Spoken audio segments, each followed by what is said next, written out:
Please like, share and subscribe our channel for more video. Thank you. નમસ્તે મિત્રો, આપણે ગયા લેક્ચરની અંદર સૂચકાંક એ શું કહેવાય એના વિશેની વ્યાખ્યા શીખી હતી. આપણે એના પછી દેખ્યું હતું કે ચલ શું કહેવાય એ દેખ્યું હતું અને એક વિધાન એ આપણે સમજ્યા હતા. હવે મિત્રો આ લેક્ચરની અંદર અત્યાર હાલના લેક્ચરની અંદર આપણે આગળ નવા ટૉપિક તરફ જઈએ. મિત્રો આપણે ગયા લેક્ચરની અંદર સૂચકાંકની વ્યાખ્યા દેખી હતી. નાવ હવે અત્યારે આ લેક્ચરની અંદર આપણે એના વિશે આગળ ડિસ્કશન દેખીએ છીએ. તો મિત્રો હવે આગળનો ટૉપિક આપણે જે સૂચકાંક દેખ્યું હતું એના લગતો જ છે. નવો ટૉપિક એવો છે કે હવે આપણે શીખીશું કે સૂચકાંક એને આપણે દેખ્યું હતું કે સૂચકાંકને ઇન્ડેક્સ નંબર ઇંગ્લિશમાં કહેવાય. મિત્રો તો આ સૂચકાંકને આપણે કઈ રીતે દર્શાવીએ છીએ? તો સૂચકાંક એને આપણે આઈ સ્વરૂપે દર્શાવીએ છીએ. કયા સ્વરૂપે દર્શાવીએ છીએ? આઈ. સૂચકાંકને આઈ સ્વરૂપે દર્શાવવામાં આવે છે. આઈ ઇન્ડેક્સ નંબર કહેવાય એટલે એને આઈ તરીકે ઓળખવામાં આવે છે. તો આ સૂચકાંકની વ્યાખ્યા એ આપણે સમજ્યા હતા. તો એનું સૂત્ર શું આવશે? આઈ ઇઝ ઇક્વલ ટુ P1 ભાગ્યા P0 ગુણ્યા 100. સૂત્ર કયું આવે છે? P1 ભાગ્યા P0 ગુણ્યા 100. મિત્રો P1 જ્યાં આવે એટલે હંમેશા ચાલુ હોય. 1 એટલે ચાલુ, એટલે કે ચાલુ વર્ષનો ભાવ. ચાલુ વર્ષનો ભાવ. P0 એટલે આધાર વર્ષનો ભાવ. અને 100 એટલે 100 કહેવાય. એટલે એનાથી આપણને સૂચકાંક મળે છે. એનું સૂત્ર આવે છે સૂચકાંકનું P1 ભાગ્યા P0 ગુણ્યા 100. એટલે ચાલુ વર્ષનો ભાવ ભાગ્યા આધાર વર્ષનો ભાવ ગુણ્યા 100.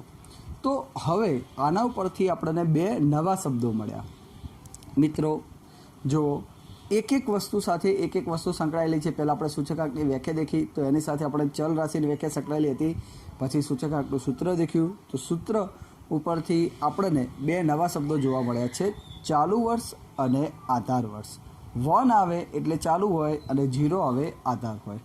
તો મિત્રો આધાર વર્ષ કોને કહેવાય? પહેલાં આપણે સમજીશું આધાર વર્ષ. આધાર વર્ષ એટલે શું? નવો ક્વેશ્ચન છે આપણો. આધાર વર્ષ એટલે શું? ક્વેશ્ચન નંબર આપણો 3 કહી શકાય. ક્વેશ્ચન 1 સૂચકાંક હતો, 2 આપણે ચલ રાશિ વિશે શીખ્યા, ત્રીજો આધાર વર્ષ એટલે શું. તો મિત્રો આધાર વર્ષ એટલે શું? તો દેખો એની વ્યાખ્યા આવી કહી શકાય છે, કોઈ વર્તમાન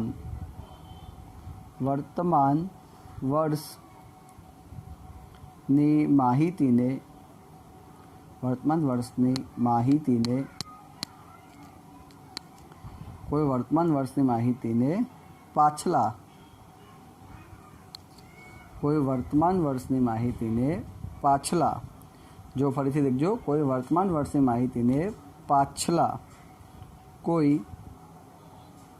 નિશ્ચિત વર્ષ સાથે સરખાવવામાં આવે.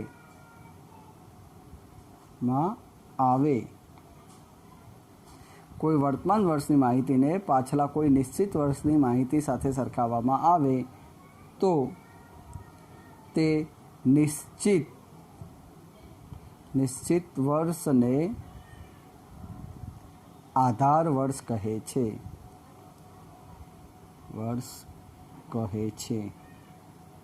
ફરીથી દેખજો મિત્રો, વર્તમાન વર્ષની માહિતીને કોઈ નિશ્ચિત વર્ષની માહિતી સાથે સરખાવવામાં આવે. દેખજો, વર્તમાન વર્ષની માહિતીને પાછલા કોઈ નિશ્ચિત વર્ષ સાથે સરખાવવામાં આવે તો તે નિશ્ચિત વર્ષને આધાર વર્ષ કહેવામાં આવે છે. એટલે આપણું વર્તમાન વર્ષ એ આપણું ચાલુ વર્ષ કહેવાય.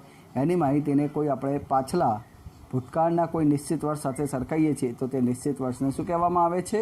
આધાર વર્ષ કહેવામાં આવે છે. મિત્રો આધાર વર્ષ જે છે એ હંમેશા નોંધ યાદ રાખજો. આ નોંધ ખૂબ જ મહત્ત્વની છે કે આધાર વર્ષનો સૂચકાંક આધાર વર્ષનો સૂચકાંક સૂચકાંક હંમેશા 100 હોય. કેટલો હશે? 100 હોય છે. મિત્રો, આધાર વર્ષનો સૂચકાંક હંમેશા કેટલો હશે? 100 હોય છે. આ ફિક્સ જ છે, એટલે વસ્તુ ધ્યાનમાં રાખવી. ફરીથી કોઈ વર્તમાન વર્ષની માહિતીને પાછલા કોઈ નિશ્ચિત વર્ષ સાથે સરખાવવામાં આવે તો તે નિશ્ચિત વર્ષને આધાર વર્ષ કહે છે. એટલે વર્તમાન ચાલુ વર્ષની માહિતીને આપણે આધાર વર્ષ એટલે કે કોઈ પાછલા વર્ષ સાથે સરખાવીએ છીએ તો તેને આધાર વર્ષ કહે છે. આધાર વર્ષ હંમેશા કેટલો હોય છે? એનો સૂચકાંક 100 હોય છે. અને બીજી એક નોંધ, આ નોંધ નંબર 1, અને બીજી એક નોંધ, આધાર વર્ષને સંજ્ઞામાં P0 કહેવામાં આવે છે. આધાર વર્ષને શું કહેવામાં આવે છે? P0 કહે છે, જે આપણે ઉપર હમણાં દેખ્યું. ખ્યાલ આવી ગયો? નેક્સ્ટ બીજો ટોપિક એના પછીનો આપણે દેખવાનો છે. આધાર વર્ષ પછીનો બીજો ટોપિક દેખવાનો છે આપણે ચાલુ વર્ષ. ચાલુ વર્ષ એટલે શું? આધાર વર્ષ એટલે શું? એના પછીનો બીજો ટોપિક આપણે દેખવાનો છે ચાલુ વર્ષ એટલે શું. કારણ કે અહીંયા બે શબ્દો આપણે દેખવા મળ્યા, આધાર વર્ષ અને ચાલુ વર્ષ. ખ્યાલ આવ્યો? તો દેખો, આધાર વર્ષની વ્યાખ્યા શું હતી? કોઈ વર્તમાન વર્ષની માહિતીને પાછલા કોઈ નિશ્ચિત વર્ષ સાથે સરખાવવામાં આવે તો તે નિશ્ચિત વર્ષને આધાર વર્ષ કહે છે. વ્યાખ્યા આના ઉપરથી જ આપણે પકડવાની છે, આના જેવી જ વ્યાખ્યા છે. પણ દેખો શું કહે છે? કોઈ વર્તમાન વર્ષની માહિતીને નિશ્ચિત વર્ષ સાથે સરખાઈ હતી તો એ વર્તમાન જે વર્ષ હતું એને આપણે ચાલુ વર્ષ કહીએ છીએ. કોઈ વર્તમાન વર્ષની માહિતીને પાછલા કોઈ નિશ્ચિત વર્ષ સાથે સરખાવવામાં આવે છે તો તે વર્તમાન જે વર્ષ હતું એ વર્તમાન વર્ષને આપણે ચાલુ વર્ષ કહીએ છીએ. દેખો, હું અહીંયા લખું છું, કોઈ વર્તમાન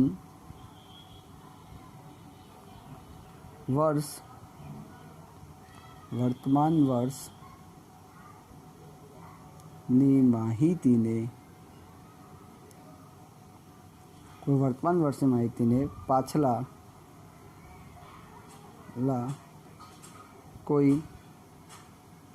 નિશ્ચિત વર્ષ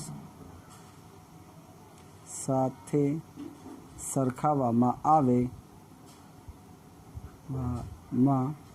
આવે ત્યારે તે વર્તમાન વર્ષને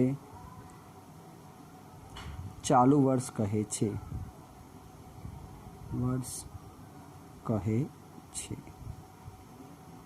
ખ્યાલ આવી ગયો મિત્રો? એટલે ચાલુ વર્ષની વ્યાખ્યા આવે તો શું આવે છે? કોઈ વર્તમાન વર્ષની માહિતીને પાછલા કોઈ નિશ્ચિત વર્ષ સાથે સરખાવવામાં આવે તો તે વર્તમાન વર્ષને ચાલુ વર્ષ કહેવામાં આવે છે. આપણા જે વર્તમાન વર્ષની જે માહિતી છે એને કોઈ પાછલા જે નિશ્ચિત વર્ષ સાથે સરખાવવામાં આવે છે તો તે જે વર્તમાન વર્ષ હતું એ વર્તમાન વર્ષને શું કહેવામાં આવે છે મિત્રો? ચાલુ વર્ષ કહેવામાં આવે છે. આની પણ એક નોંધ હું તમને લખાવું છું જે ખૂબ જ મહત્ત્વની છે. નોંધ એવું કહે છે કે મિત્રો આ વસ્તુ યાદ રાખજો. નોંધ જે કહેવા માગે છે એ એવું કહે છે કે ચાલુ વર્ષનો સૂચકાંક હંમેશા એ આપણે શોધવાનો હોય છે. પાછલા વર્ષનો સૂચકાંક, આધાર વર્ષનો સૂચકાંક 100 હતો, ચાલુ વર્ષનો સૂચકાંક આપણે શોધવાનો હોય છે. અને ચાલુ વર્ષના સૂચકાંકને જે આપણે P1 તરીકે પણ ઓળખીએ છીએ. એટલે ચાલુ વર્ષને આપણે શું કહીએ છીએ? P1 તરીકે પણ ઓળખીએ છીએ. ચાલુ વર્ષને આપણે P1 તરીકે ઓળખીએ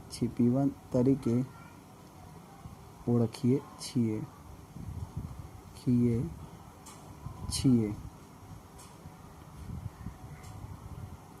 બીજી વસ્તુ કે ચાલુ વર્ષનો સૂચકાંક આપણે શોધવાનો હોય છે. ચાલુ વર્ષનો સૂચકાંક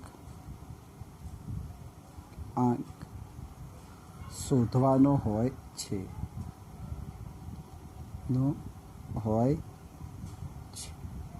ચલો, આટલો ખ્યાલ આવી ગયો મિત્રો? તો ચાલુ વર્ષ એટલે શું? કોઈ વર્તમાન વર્ષની માહિતીને પાછલા કોઈ નિશ્ચિત વર્ષ સાથે સરખાવવામાં આવે તો તે વર્તમાન વર્ષને શું કહેવામાં આવે છે? ચાલુ વર્ષ કહેવામાં આવે છે. ચાલુ વર્ષના સૂચકાંકને કયા નામથી ઓળખાય છે? P1 તરીકે ઓળખવામાં આવે છે. અને ચાલુ વર્ષનો સૂચકાંક હંમેશા શોધવાનો હોય છે. તો આ વસ્તુ ખબર પડી ગઈ. સૂચકાંકની આપણે જે વ્યાખ્યા દેખી હતી એના પછી સૂચકાંકનું સૂત્ર દેખ્યું, એને સૂત્ર પછી આપણે આધાર વર્ષ શું કહેવાય, ચાલુ વર્ષ શું કહેવાય એ દેખ્યા. હવે મિત્રો, સૂચકાંકની જે વ્યાખ્યા હતી એની સાથે એક બીજો ટૉપિક જોડાયેલો છે જે ખૂબ જ મોસ્ટ ઇમ્પોર્ટન્ટ એક ક્વેશ્ચન છે, જે બોર્ડની એક્ઝામમાં વારંવાર પૂછાય છે અને એનો 3 માર્ક્સનો એક ફરજિયાત દાખલો ઓલમોસ્ટ બોર્ડમાં આવે છે. અને આ પ્રિલિમ પરીક્ષામાં તો 110% એક દાખલો, એક કોન્સેપ્ટ જે નવો હું અત્યારે હવે સમજાવીશ એનો 110% એક દાખલો આવે છે ને આવે છે જ. હું એક નવો ટૉપિક સમજાવું છું, ક્વેશ્ચન નંબર 5.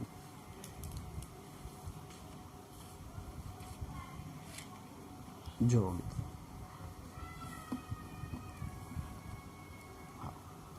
ક્વેશ્ચન નંબર 5 એ આપણી પાસે છે નવો ટોપિક, સામાન્ય સૂચકાંક એટલે શું? ટોપિક છે સામાન્ય સૂચકાંક એટલે શું? આપણે સૂચકાંકની વ્યાખ્યા દેખી હતી. કોઈ એક વસ્તુની ચલ રાશિને વર્તમાન સમયની ચલ રાશિને કોઈ જે ભૂતકાળની કોઈ ચલ રાશિ સાથે સરખાવવામાં આવે ત્યારે જે સાપેક્ષ ટકાવારીમાં ફેરફાર થાય એને આપણે સૂચકાંક કહેતા હતા. આપણે સૂચકાંકની વ્યાખ્યા આપણે દેખી હતી. જો જે વ્યાખ્યા આપણે લાસ્ટ લેક્ચરમાં દેખી હતી, કોઈ એક વસ્તુની, દેખો અહીંયા આપણી વ્યાખ્યા આ રીતે હતી, કોઈ એક વસ્તુની ચલ રાશિમાં આધાર વર્ષની સરખામણીએ ચાલુ વર્ષે થતો સાપેક્ષ ટકાવારીમાં ફેરફાર એને સૂચકાંક કહે છે. આવી વ્યાખ્યા આપણી પાસે હતું. બરાબર? સૂચકાંકની વ્યાખ્યા આવી હતી કે નથી? કોઈ એક વસ્તુની ચલ રાશિમાં આધાર વર્ષની સરખામણીએ ચાલુ વર્ષે થતો સાપેક્ષ ટકાવારીમાં ફેરફાર. બરાબર? હવે સૂચકાંક શબ્દ આવ્યો છે એટલે આટલી વ્યાખ્યા તો એની અંદર આવવાની છે જ, પણ શબ્દ બીજો એક એડ થયો છે, સામાન્ય સૂચકાંક.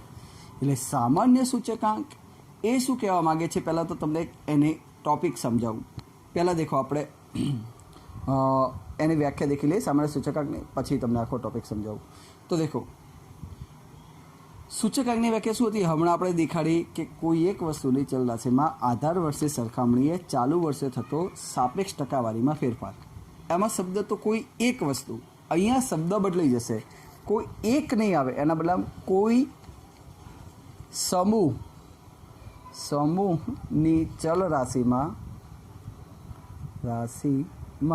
કોઈ સમૂહની ચલ રાશિમાં આધાર વર્ષની સરખામણીએ કોઈ સમૂહની ચલ રાશિમાં આધાર વર્ષની સરખામણીએ ચાલુ વર્ષે થતો, કોઈ સમૂહની ચલ રાશિમાં આધાર વર્ષની સરખામણીએ ચાલુ વર્ષે થતો સાપેક્ષ ટકાવારીમાં ફેરફાર ને સામાન્ય સૂચકાંક કહે છે. મિત્રો ફરીથી દેખજો, કોઈ સમૂહની ચલ રાશિમાં આધાર વર્ષે સરખામણીએ ચાલુ વર્ષે થતો સાપેક્ષ ટકાવારીમાં ફેરફારને સામાન્ય સૂચકાંક કહે છે. સૂચકાંક એકલું હતું, એમાં શું હતું? કોઈ એક વસ્તુ હતી. શું હતી? કોઈ એક વસ્તુ. જ્યારે સામાન્ય સૂચકાંકમાં શું કહે છે? કોઈ એક સમૂહની ચલ રાશિમાં. શબ્દ દેખો, સામાન્ય આવવાથી અહીંયા બદલાઈ જાય છે સમૂહ. સમૂહ શું કહેવા માગે છે કે સૂચકાંકમાં આપણે દેખ્યું હતું, ધારો કે કેરીની આપણે વાત કરી તો કેરીની એક પેટીની વાત કરીએ તો ખાલી કેરી જ હતી. જ્યારે સમૂહ, તો સમૂહની અંદર એક કરતાં વધારે વસ્તુ હોય. એટલે ધારો કે આપણે વાત કરીએ કે ખાદ્ય ખોરાકની વસ્તુ, ઘઉં, ચોખા, બાજરી, જુવાર બધું આવી જાય. તો એ સમૂહની ચલ રાશિમાં આધાર વર્ષે સરખામણીએ ચાલુ વર્ષે થતો સાપેક્ષ ટકાવારીમાં ફેરફાર.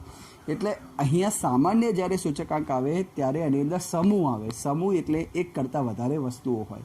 એટલા માટે એની અંદર આપણે એક વસ્તુના બદલામાં કોઈ એક સમૂહ શબ્દ અહીંયા વાપરવામાં આવે છે. કોઈ સમૂહની ચલ રાશિમાં આધાર વર્ષે સરખામણીએ ચાલુ વર્ષે થતો સાપેક્ષ ટકાવારીમાં ફેરફાર ને સામાન્ય સૂચકાંક કહે છે. મિત્રો સામાન્ય સૂચકાંકને ઇંગ્લિશમાં જનરલ ઇન્ડેક્સ નંબર કહેવાય. એને ઇંગ્લિશમાં શું કહેવાય છે? General index number. એટલે આને પણ આપણે આઈ તરીકે તો ઓળખીશું જ. સૂચકાંકને આને GIN જનરલ ઇન્ડેક્સ નંબર સામાન્ય સૂચકાંક એને આઈ તરીકે તો ઓળખીશું, પણ આનું સૂત્ર બદલાઈ જશે. આનું સૂત્ર શું આવશે? સિગ્મા P1 ભાગ્યા P0 ગુણ્યા 100/n. આવું આનું સૂત્ર આવે છે. મિત્રો ખ્યાલ આવી ગયો? આનું સૂત્ર શું આવે છે? સિગ્મા P1 ભાગ્યા P0 ગુણ્યા 100/n. આવું આનું સૂત્ર આવે છે. ખ્યાલ આવી ગયો મિત્રો? તો આ જે સામાન્ય સૂચકાંકનું સૂત્ર હતું, જે અહીંયા ખૂબ જ ઇમ્પોર્ટન્ટ છે. એક કામ કરો, આને થોડુંક હું વ્યવસ્થિત કરી દઉં છું. સિગ્મા P1 ભાગ્યા P0 ગુણ્યા 100, હા આ રીતે રાખી દઈએ છીએ, અને /n. હા આ વ્યવસ્થિત રહેશે. ખ્યાલ આવી ગયો? ઓકે, તો આટલા સુધી આ વ્યાખ્યા કહેવા માગતી હતી.